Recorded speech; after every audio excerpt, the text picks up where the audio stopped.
आज की कहानी का नाम है टाइम लूप। रोहन कमरे में अकेला था। एसी की ठंडी हवा में भी माथे पर पसीना आ रहा था। उसने गद्दे के नीचे कुछ चेक किया और आंखें बंद करके लेट गया। मन अशांत था। बाहर देखा, तारे टिमटिमा रहे थे। उसने मन में सोचा, कल मैं भी ऐसे ही टिमटिमाऊंगा। आज उसकी आखिरी रात होगी, तो क्या उसे कुछ करना चाहिए या फिर बस सो जाना चाहिए। मोबाइल पे नोटिफिकेशन आता है और वो मोबाइल चेक करता है तो देखता है मोहित ने इंस्टाग्राम पे पिक शेयर की है। उसकी बुक आज लॉन्च हो गई। बचपन से ही मोहित राइटर बनना चाहता था। उसने पोस्ट लाइक की और सोचा, चलो कोई तो खुश है। तभी डोरबेल बजती है। दरवाज़ा खोला तो देखा कोरियर बॉय था। टाइम देखा, 8 बजने में 5 मिनट। मोहित की बुक थी, with love to my bestie, और साथ में एक नोट था, कल बुक लॉन्च की पार्टी है, आना है चवन्नी। चवन्नी, यही तो सब उसे कहते थे स्कूल डेज में। छोटी हाइट, पतला दुबला शरीर, पर अब तो उसकी हाइट 5 फुट 10 इंचेस है। स्मार्ट बट नॉट इंटेलिजेंट, यही सोचा रोहन ने अपने बारे में। I am a failure. Book सोफे पर डाली और अपनी पॉकेट टटोली। उसमें एक छोटी सी बोतल थी, लिखा था आर्सेनिक। बड़ी मुश्किल से मिली थी उसे। एक घोंट में उसने पूरी बोतल पी ली और सोफे पे गिर पड़ा। उसका गला कटने लगा। फूड पाइप पे लगा किसी ने आग लगा दी हो। पूरा शरीर जल रहा था। इतना दर्द होगा उसने सोचा भी नहीं था। आंखों के सामने अंधेरा छाने लगा। उसने लगा, चलो इस दर्द से छुटकारा मिलेगा। तभी डोरबेल बजी। रोहन ने आंखें खोली। उसकी तबीयत बिल्कुल ठीक थी। जाने कितना समय बीत गया होगा। घड़ी देखी, 8 बजने में 5 मिनट। अरे या क्या। उसने जेब टटोली। आर्सेनिक की शीशी अभी भी रखी थी। हड़बड़ा के दरवाज़ा खोला तो देखा कोरियर बॉय था। हाथ में पार्सल।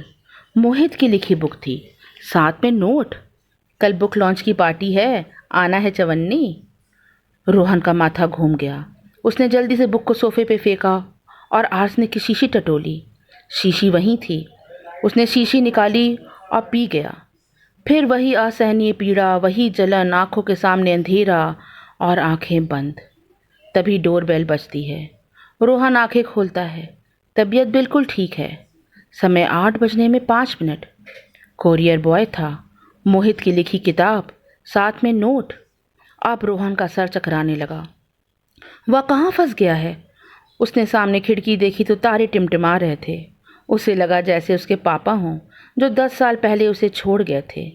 मम्मी ने दूसरी शादी कर ली और उसकी एक सौतेली बहन भी तो है। सब दिखावटी प्यार करते हैं। रोहन का 2 महीने तक डिप्रेशन का इलाज चला। फिर उसने दवाइयाँ लेना बंद कर दिया। आज वह कहाँ फंस गया है, सोच सोच के वह पागल हुआ जा रहा था। तभी जोर की हवा आती है और किताब के पन्ने फड़फड़ाने लगते हैं। वह किताब को उठाता है और ज़ोर से फेंक देता है।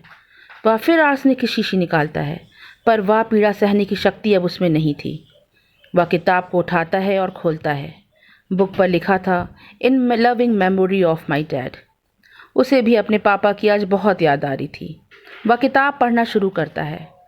कहानी एक यंग कपल की थी जो इनक्योरेबल डिजीज़ से ग्रस्त थे। दोनों का बचना बहुत मुश्किल था। दर्द सहते हुए भी अपनी ज़िंदगी में कुछ सपने पूरे करना चाहते थे। उनके पास ना पैसे थे, ना आत्मबल देने वाला कोई इंसान। दोनों एक दूसरे का संबल देते हुए अंत में मर जाते हैं। किताब पढ़ते पढ़ते रात के 11:30 बज चुके थे। शायद उस टाइम लूप से अब वह बाहर आ चुका था। जेब में आर्सेनिक की शीशी अभी भी रखी थी और आंखों में आत्मग्लानि के आंसू। जिंदगी के असली मायने अब उसे समझ में आ चुके थे। आर्सेनिक की शीशी उसने डस्टबिन में फेंकी कि तभी डोरबेल बजती है। वह डर जाता है। अब वह मरना नहीं चाहता था। सब कुछ तो था उसके पास, प्यार करने वाली माँ, मासूम सी प्यारी बहन, जान छिड़कने वाले स्टेप फादर। नहीं नहीं, पापा।